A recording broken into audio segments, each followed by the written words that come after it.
সংবাদ সন্ধ্যায় আপনাদের সবাইকে আমন্ত্রণ জানাচ্ছি। আমি ফারহানা লোপা। নির্বাচন বানচাল করতে দেশে নতুন করে ষড়যন্ত্র শুরু হয়েছে বলে মন্তব্য করেছেন বিএনপি মহাসচিব মির্জা ফখরুল।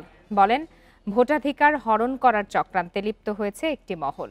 রাজধানীর নয়াপল্টনে বিক্ষোভ সমাবেশে এসব কথা বলেন তিনি। এ সময় নেতারা অভিযোগ করেন, সোহাগ হত্যাকাণ্ডের দায় পরিকল্পিতভাবে বিএনপির ওপর চাপানো হচ্ছে।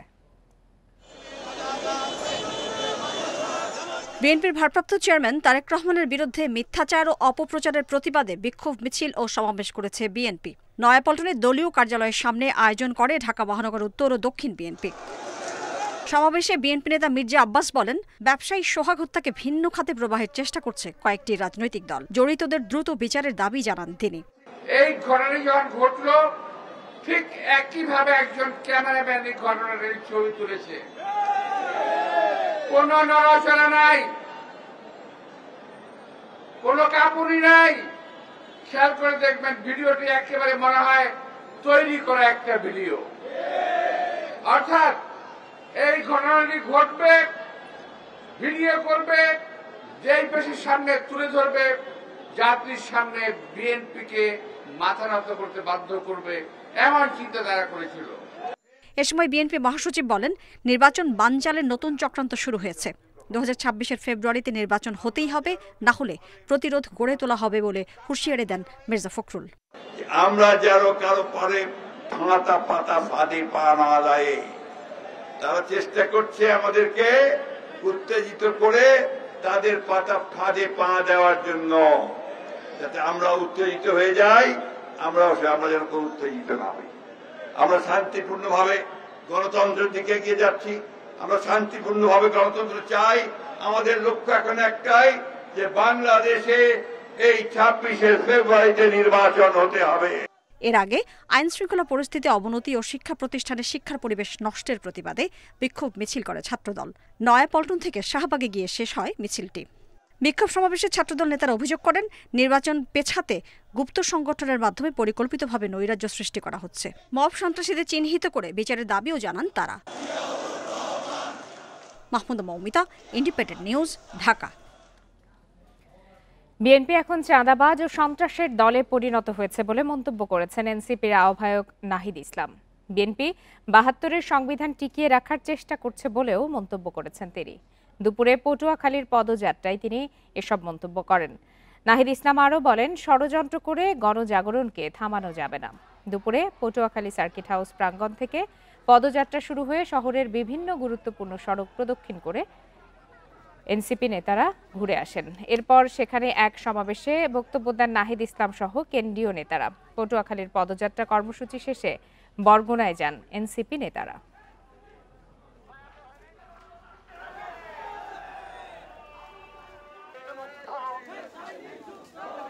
৭২-এর সংবিধানকে টিকিয়ে রাখতে চাচ্ছে এখন বিএনপি। বিএনপি এখন চাঁদাবাজদের দল তৈরি হয়েছে, সন্ত্রাসদের দল তৈরি হয়েছে, মুজিববাদের নতুন পাহারাদার হিসেবে আবির্ভূত হয়েছে।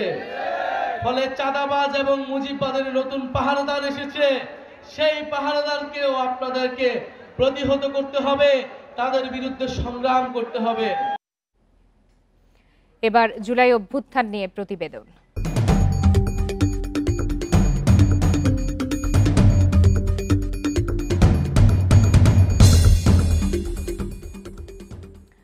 রাজধানীর চানখারপুলে স্কুল ছাত্র আনাস সহ ৬ হত্যা মামলায় সাবেক ডিএমপি কমিশনার হাবিবুর রহমান সহ ৮ জনের বিরুদ্ধে বিচার শুরুর আদেশ দিয়েছেন আন্তর্জাতিক অপরাধ ট্রাইব্যুনাল। এর ফলে আন্তর্জাতিক ট্রাইব্যুনালে আরও একটি মামলার বিচার শুরু হলো। এর আগে জুলাই গণহত্যায় অভিযুক্ত করে শেখ হাসিনার বিরুদ্ধে বিচার কাজ শুরু করেছে এই আদালত। শেখ হাসিনা সরকারের পতনের মাত্র কয়েক ঘন্টা আগে গত বছরের ৫ আগস্ট রাজধানীর চাংখারপুলে পুলিশের গুলিতে নিহত হন আনাস। শুধু আনাস নন, সেদিন আরও প্রাণ হারান জুনায়েদ, রাকিব সহ মোট ৬ জন। সোমবার আনাস সহ ৬ জনকে হত্যার দায়ে ঢাকার সাবেক পুলিশ কমিশনার হাবিবুর রহমান হাবিব, সাবেক যুগ্ম কমিশনার সুদীপ কুমার চক্রবর্তী সহ মোট ৮ জনের বিচার শুরুর আদেশ দেন আন্তর্জাতিক অপরাধ ট্রাইব্যুনাল। এ মামলায় সাক্ষ্য গ্রহণের দিন ধার্য করা হয়েছে ১১ আগস্ট। আন্তর্জাতিক অপরাধ ট্রাইব্যুনাল ১ এই 8 জন আসামির বিরুদ্ধে আনুষ্ঠানিকভাবে অভিযোগ গঠন করেছেন। অভিযোগটা হচ্ছে 5ই আগস্ট 2024 সালে ঢাকা মহানগরীর চানখারপুর এলাকায় মানবতা বিরোধী অপরাধ সংগঠনের মাধ্যমে 6 জন তরুণকে গুলি করে হত্যা করা। 11ই আগস্ট থেকে এই মামলার আনুষ্ঠানিক সাক্ষ্য গ্রহণ শুরু হবে। এদিন গুমে জড়িত থাকার অভিযোগে নারায়ণগঞ্জের 7 খুনের দায়ে মৃত্যুদণ্ডপ্রাপ্ত সাবেক র্যাব কর্মকর্তা তারেক সাঈদ, মাসুদ রানা ও আরিফ হোসেনকে কারাগারে জিজ্ঞাসাবাদের অনুমতি দিয়েছে ট্রাইব্যুনাল। এ মামলার অন্যতম আসামি সাবেক সেনা কর্মকর্তা Ziaul Ahsan. Lieutenant colonel Tarek Sayeed, commander Rana এবং আরেকজন মেজর আরিফ, তাদেরকে জিজ্ঞাসাবাদ করা দরকার, কারণ তারা জিয়াউল হাসানের ব্যাপারে অনেক কথা ওই মামলাতে বলেছেন। জিয়াউল হাসানের বিভিন্ন গুম করার নির্দেশ দেয়া বা বিভিন্ন অপরাধের ব্যাপারে তাদের জানাশোনা আছে। সেই কারণে তদন্ত সংস্থা যে কোনো ব্যক্তিকে জিজ্ঞাসাবাদ করতে পারে তদন্তের প্রয়োজনে। আন্তর্জাতিক অপরাধ ট্রাইব্যুনালে আরও 5 মামলার শুনানি হয় সোমবার। হাজির করা হয় সাভারের আহসানুল ইয়ামিন হত্যা ও রামপুরায় কার্নিশে ঝুলে থাকা আমির হোসেনকে গুলির মামলায় এএসআই চঞ্চল চন্দ্র সরকার সহ অন্যান্য আসামিদের। এছাড়া 2016 সালে কল্যাণপুরের জাহাজবাড়িতে জঙ্গি নাটক সাজিয়ে 9 তরুণকে হত্যা মামলায় সাবেক আইজিপি শহীদুল হক, সাবেক ডিএমপি কমিশনার আসাদুজ্জামান মিয়া সহ 3 জনকে হাজির করা হয় ট্রাইব্যুনালে। Buddhadeb Kundu, independent news, Dhaka. ক্ষমতা টেকাতে বেপরোয়া আওয়ামী লীগ সন্ত্রাসীদের হামলার মুখেও জুলাই অভ্যুত্থানের সম্মুখ সারিতে ছিলেন নারীরা। স্বৈরশাসকের নির্যাতনেও অপরাজিতা সেই নারীদের একজন সানজিদা আহমেদ তন্নি। ছাত্রলীগের হামলায় রক্তাক্ত ঢাকা বিশ্ববিদ্যালয় শিক্ষার্থী অভিজ্ঞতা তুলে ধরেছেন ইন্ডিপেন্ডেন্ট টেলিভিশনের কাছে।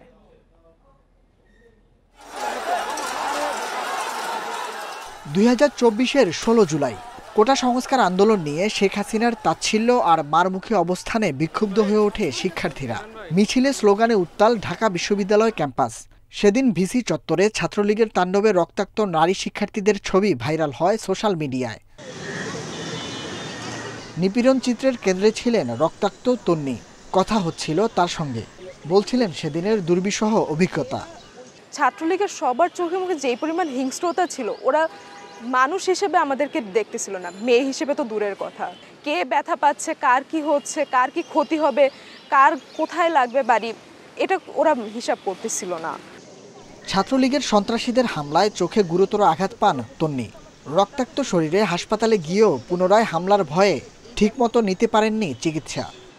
আমার মুখ থেকে বারবার রক্ত পড়তেছে, ডাক্তার এসে বা জাস্ট মেডিসিন দিয়ে যাচ্ছে আমার রক্ত পড়া যাতে বন্ধ হয়। চোখের নিচে যে পাতাটা, ওটা হচ্ছে টেনে ধরে তারপর ওদের অপারেশন করতে হচ্ছে, যেটা হচ্ছে ওদের সময় এবং পরিস্থিতির কারণে অনেক টাফ হয়ে যাচ্ছিল।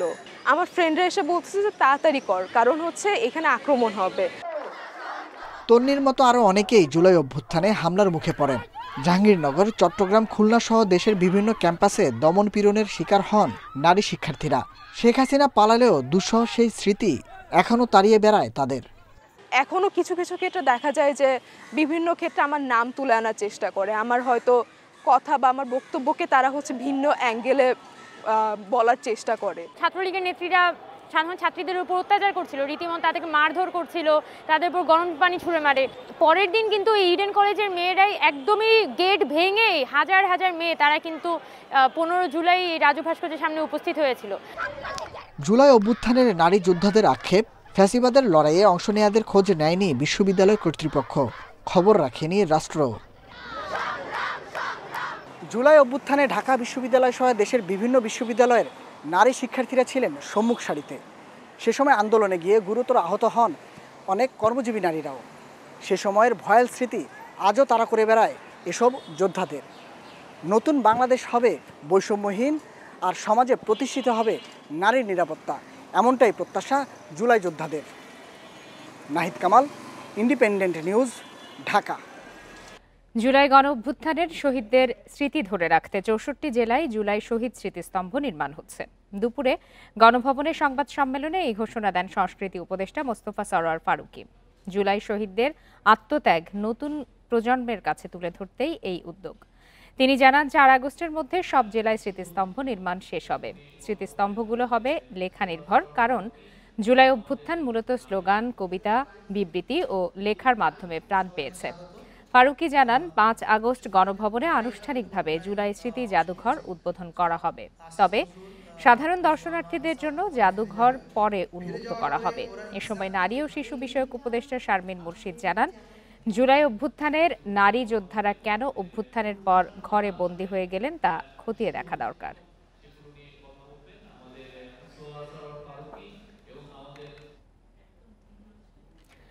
জুলাই আন্দোলনের সময় নৃশংসভাবে মানুষ হত্যাকারীদের দৃষ্টান্তমূলক শাস্তি দেওয়া হবে বলে জানিয়েছেন আইন উপদেষ্টা আসিফ নজরুল।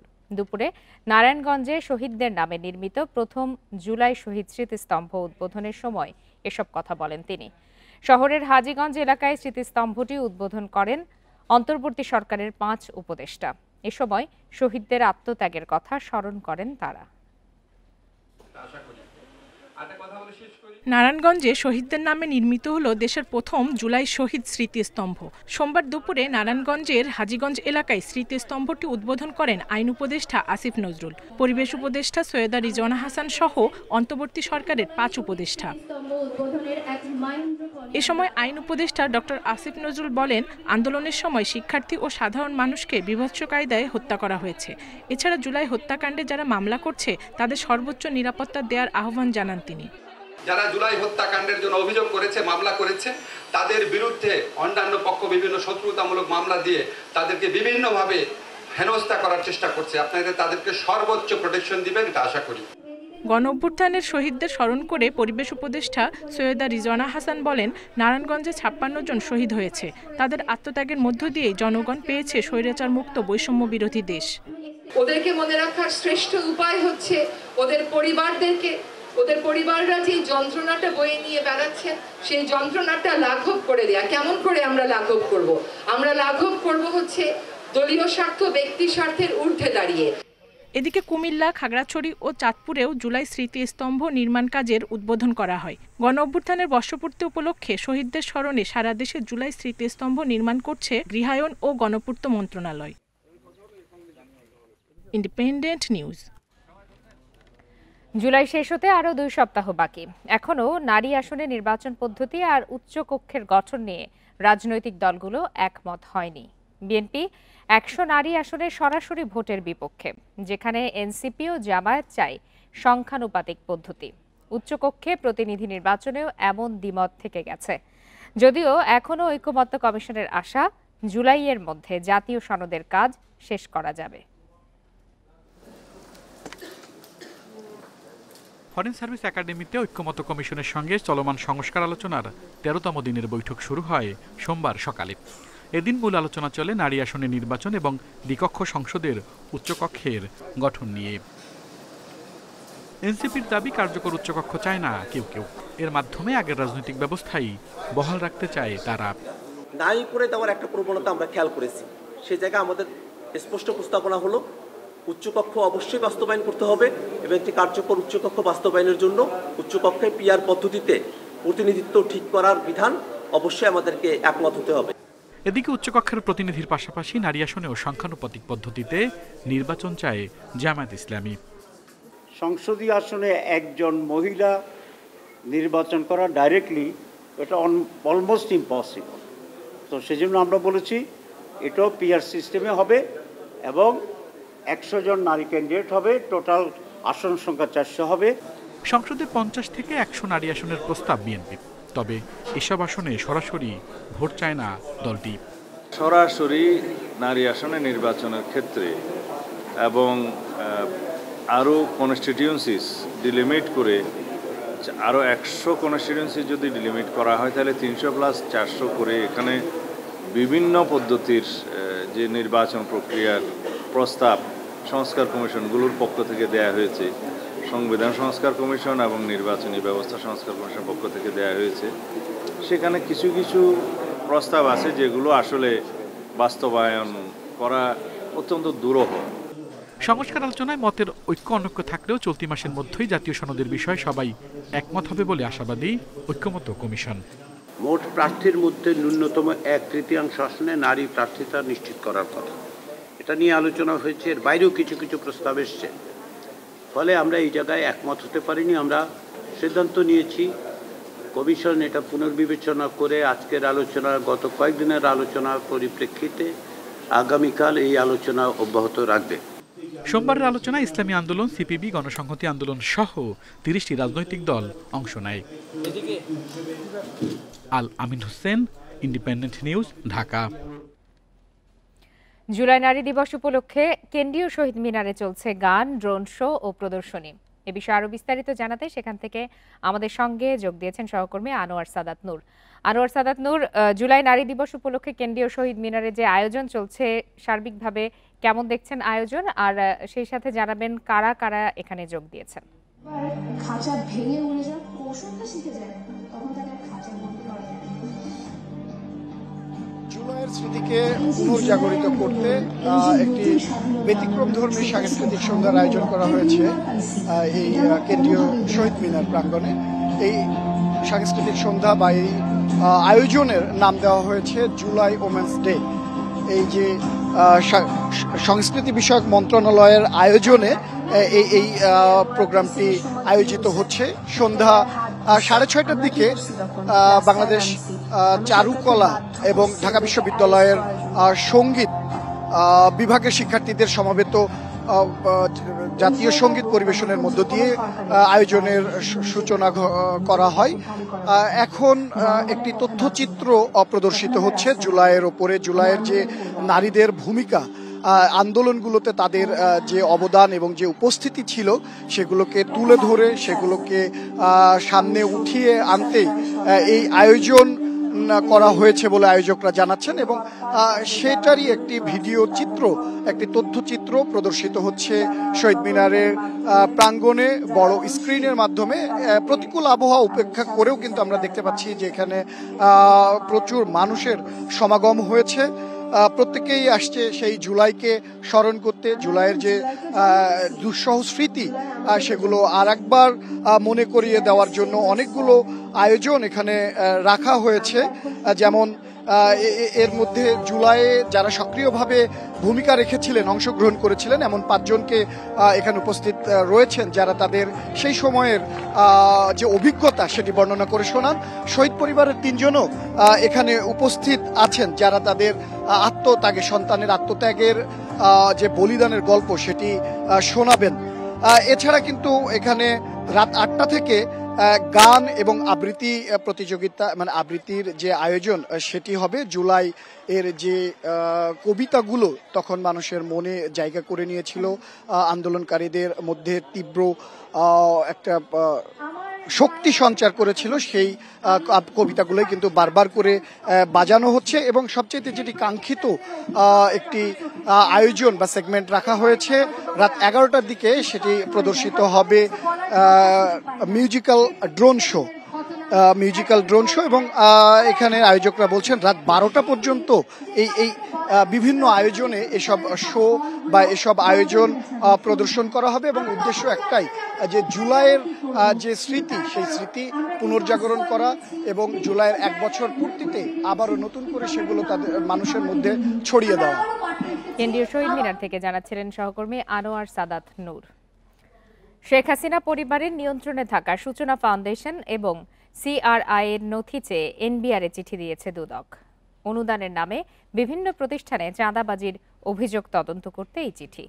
এদিকে অবৈধ সম্পদের অভিযোগে আওয়ামী লীগ নেতা মাহবুবুল আলম হানিফ দম্পতির বিরুদ্ধে মামলা করেছে দুদক। বিকালে দুদকের প্রধান কার্যালয়ে সংবাদ সম্মেলনে এসব তথ্য দেয়া হয়। বিভিন্ন প্রতিষ্ঠানের সিএসআর ফান্ড দিয়ে আওয়ামী লীগের রাজনৈতিক এজেন্ডা বাস্তবায়নের অভিযোগে centre for research and information CRI এর বিরুদ্ধে অনুসন্ধানে নামে দুদক। জয় পুতুল ববির মাধ্যমে পরিচালিত প্রতিষ্ঠানটির বিরুদ্ধে 24 ব্যবসায়ীর কাছ থেকে 27 কোটি টাকা আদায়ের অভিযোগ উঠেছে।